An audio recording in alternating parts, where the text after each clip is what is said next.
Okay, so a cartwheel is a basic skill that is often seen in gymnastics or cheerleading. A cartwheel is a sideways rotary movement of the body. It is performed by bringing the hands to the floor one at a time while the body inverts. The legs travel over the body's trunk while one or both hands are on the floor, and then the feet return to the floor one at a time. This performance ends with the athlete standing upright. It can also be described as a circular sideways handspring with the arms and legs extended. According to Kelia Bullard and her peer-reviewed journal on the Department of Kinesiology and Health Science College of Education, a cartwheel is actually an excellent example of a first-class lever. Now, with a first-class lever, the arm is positioned in the middle of the lever. So the dominant leg or the front leg acts as the fulcrum. The non-dominant leg or the back leg acts as the resistance, and the chest and arms or the upper trunk of the human body act as the effort arm in the lever. She also explains that the further away that the effort arm is from the fulcrum, the easier it is to lift the load.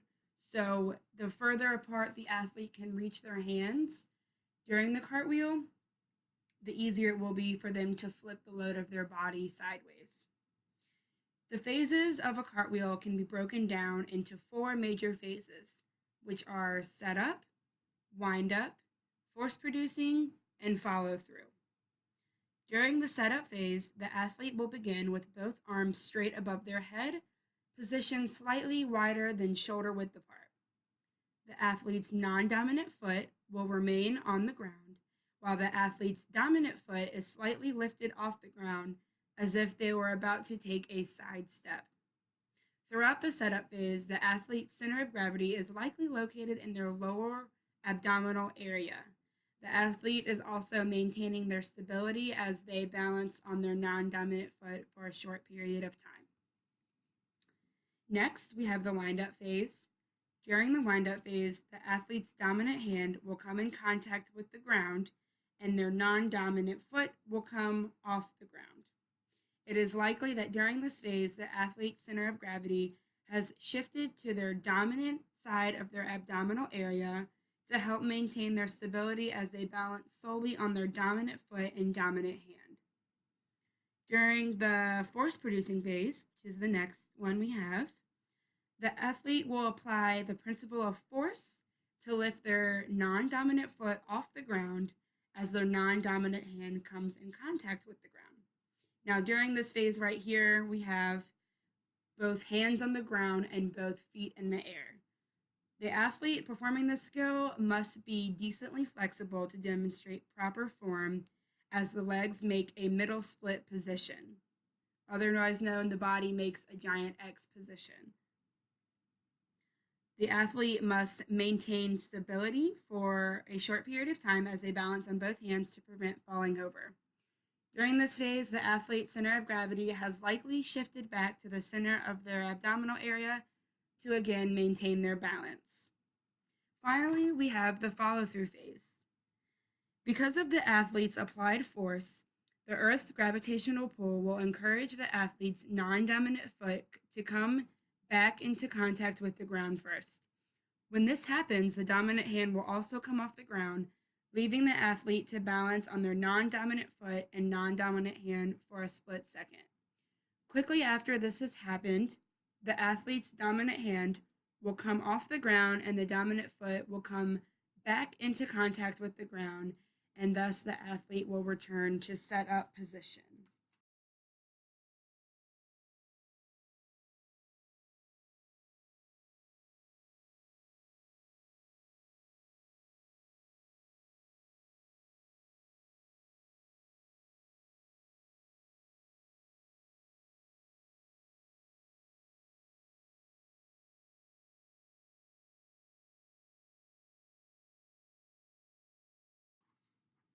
Now, throughout all 4 of these phases of a cartwheel, the main muscles that are assisting the skill are the deltoids, the traps, biceps, the abdominal cavity, calves, and quadriceps.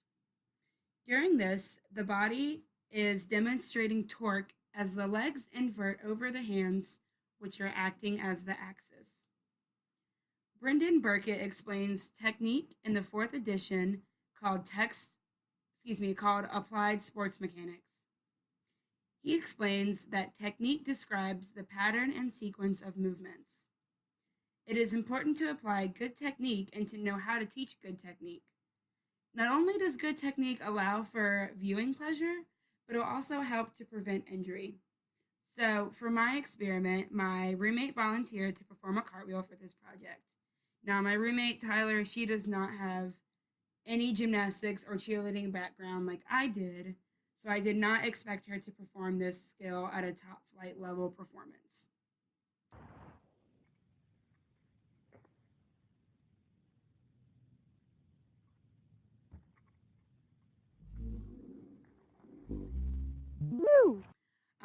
We can break down Tyler's errors into major and minor errors. So, starting off, during the setup phase, she did not lift her dominant leg slightly as she should have. I chose to classify this as a minor error. I classified it as a minor error because she could have potentially overcame this error if she ensured that her hand placement was far out enough so that her cartwheel motion would come more naturally. However, she did not place her hands far enough, which I also classified her hand placement as a minor error. So again, we can see that her hand placement was not far out enough to solve this issue. The force producing and the follow through phase both were not necessarily performed poorly, but Tyler is lacking the flexibility to complete the skill as a top flight performance level. So if we could go through and improve her flexibility and her range of motion with her shoulders and just fix that setup in the initial wind up phase, I believe that the force producing phase and the follow through would both naturally fix themselves. For my plan of attack, I don't expect this to be solved overnight. I would give us at least 2 weeks of everyday stretching to help improve Tyler's form. During these 2 weeks, we will work from the setup phase of the cartwheel. We will ensure that Tyler is lifting her dominant foot up before engaging in the wind-up phase. We will also ensure that her hand placement stretches out far enough so that her cartwheel motion will flow naturally. Tyler could also practice handstands against a wall to improve her mobility of her shoulders, and this will also help to improve her upper body strength. The importance of this whole problem is her lack of shoulder mobility and flexibility.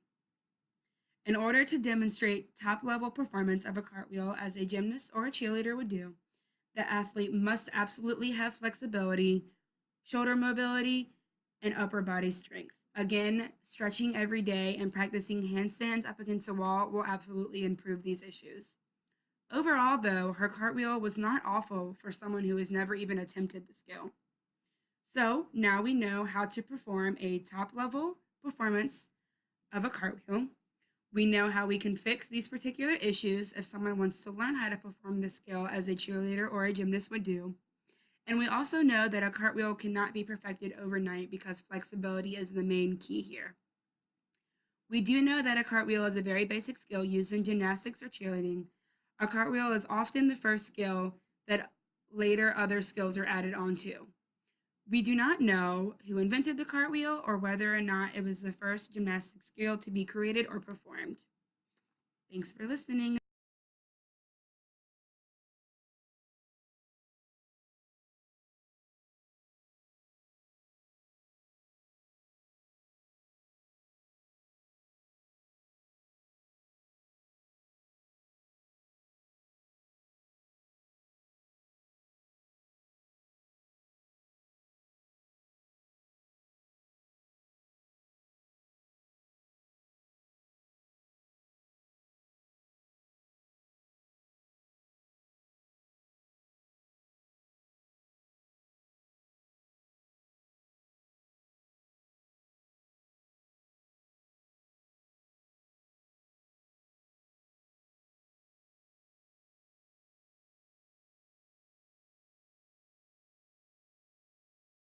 wheel